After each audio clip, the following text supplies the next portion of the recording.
me.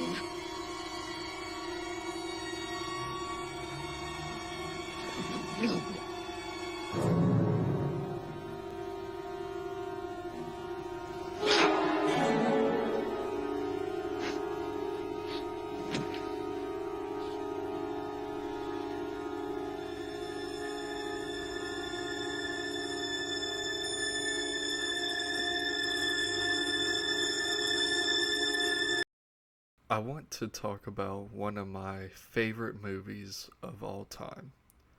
That movie being Stanley Kubrick's The Shining. The Shining, to me, is one of the most terrifying movies I have ever watched for a multitude of reasons. The dialogue, Jack Nicholson's acting performance, and really the performance of everyone in the movie, the what takes place in room 237, the Grady twins, but what I find to be one of the most terrifying aspects of this movie is simply shots like this.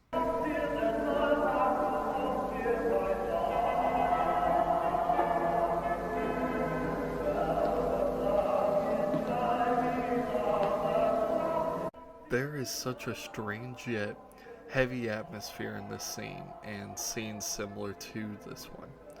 Whenever I saw these images, I wasn't terrified, but I was more so on edge, waiting for something to happen, or rather for someone to appear. Yet, when someone did appear, or when something did happen, it never took away from the setting these characters were surrounded by. It was almost as if the setting itself was a character of its own. The Shining uses liminal spaces to build and maintain its atmosphere and to help build tension throughout the movie. But what is a liminal space? A liminal space, for those of you who don't know, is defined as a transitional or intermediate state or place or a location that is unsettling or dreamlike. The word liminal comes from the Latin word limen, which translates to threshold. Across the internet and YouTube essays, liminal is, by definition, relating to a transitional or initial stage of a process. Google uses childhood as an example for this, stating that liminal period when a child is old enough to begin following basic rules but is still too young to do so consistently.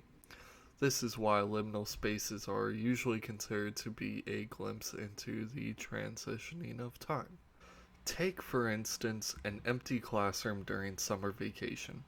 Summer vacation is the in between time period of the two school years, and seeing a classroom that is usually bustling with activity sit empty and silent gives off an eerie vibe, at least to me. Funny that I mentioned that though, because not every liminal space affects people in the same way. For example, a person from Russia created their own liminal images based around stuff from their childhood, and people from that area were able to experience more of the nostalgic feelings from those images rather than images set in Western society. Another thing I want to point out, as it will be more apparent later in the video, is that these transitions can also be physical, such as moving from your bedroom to your bathroom or kitchen. The liminal part would be the hallway, since that is the part you are transitioning through to reach the other rooms within the house. But, now that we know what a liminal space is, how does Stanley Kubrick's The Shining use liminal spaces to build its atmosphere? Let's use these three pictures as a basis for what I am going to talk about. I want you to take a few seconds to look at them and really get a feel for what they are conveying. Now, what do the three pictures have in common? The thing that these images have in common is that they are all hallways, but it's what Stanley Kubrick does with these hallways that makes them so terrifying.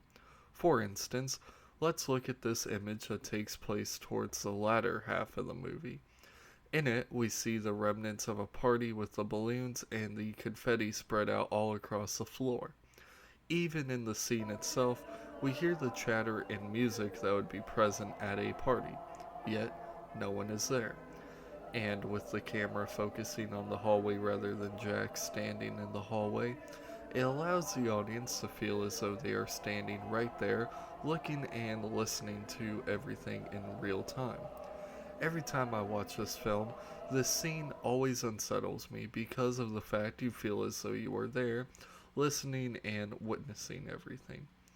And the horror aspect of it comes from that feeling of being present for something that has already passed.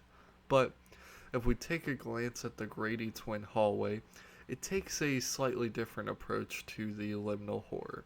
By making the hallway symmetrical, it forces our focus to be on the window where, at this point, the terrifying Grady twins were just standing at. But I want to point out a very tiny detail. You see that exit sign up there? Where is it going? It can't be going outside because it seems as though Danny is on one of the upper floors, and to build off of that, it looks as though the exit sign is leading us into a bedroom or towards a window. So then, why is there an exit sign in the middle of a hallway with a bunch of bedrooms in it? In liminal spaces, they often use strange objects that look out of place to help build the strange atmosphere of said space. Take, for instance, this image of a Pepsi machine sitting in what looks to be the back rooms. The Pepsi machine in this video is very obviously out of place and helps to add that weird, dreamlike imagery that liminal spaces are good at providing.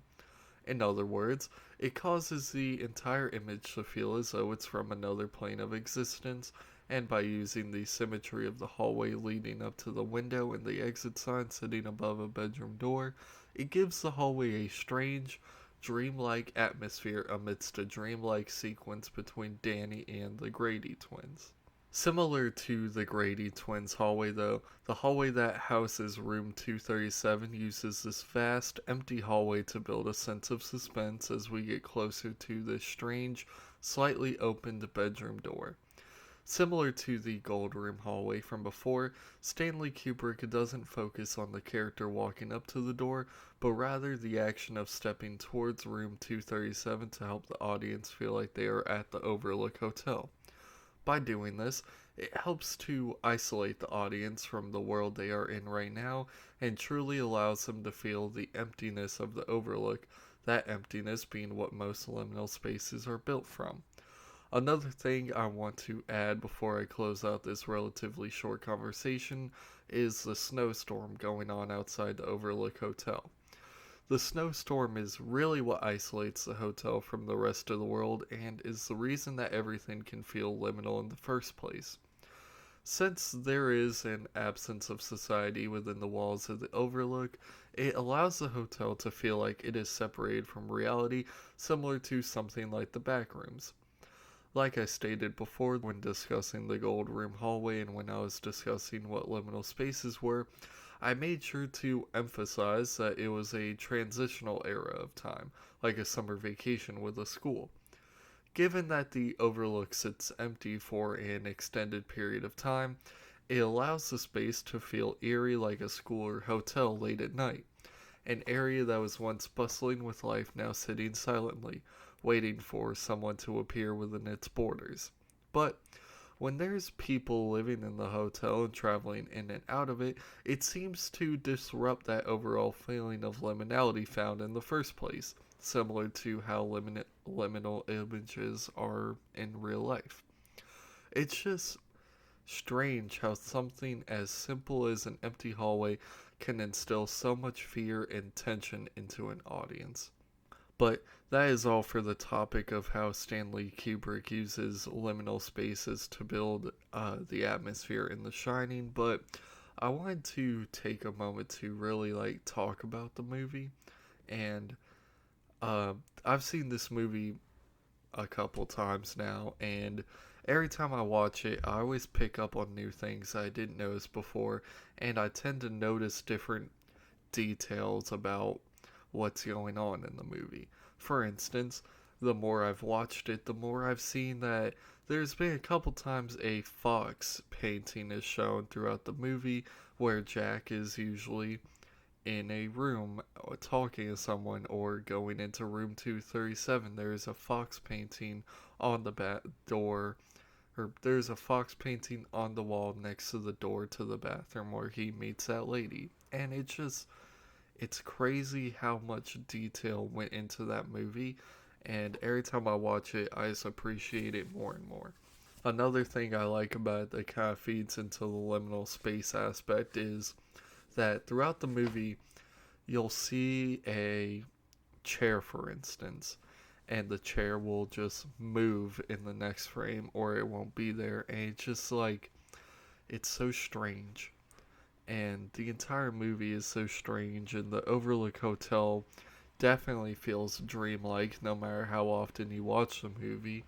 And there's just something about the overall environment that Jack Torrance, Danny Torrance, and Wendy Torrance, and just it's such a strange environment that I'll I don't know. It's just I really like the movie. I really find it very creepy and just weird, but also very interesting to watch. So that's all I have to say about the movie.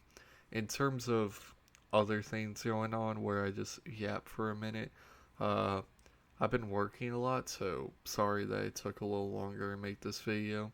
But the Shining video was something I'd been wanting to make for a while, and I'll make more of them over different periods of time because my whole goal was to make a videos about this movie and different aspects of it because I can just go on forever talking about it. So yeah, but uh, other than that, I've been watching a couple different movies. You can see which ones I've seen on Letterboxd, so here's a shameless plug. And other than that, that's pretty much it. So I hope you all have a great rest of your day, night, afternoon, morning, whatever time it is. And thank you for watching. I will see you all in the next video.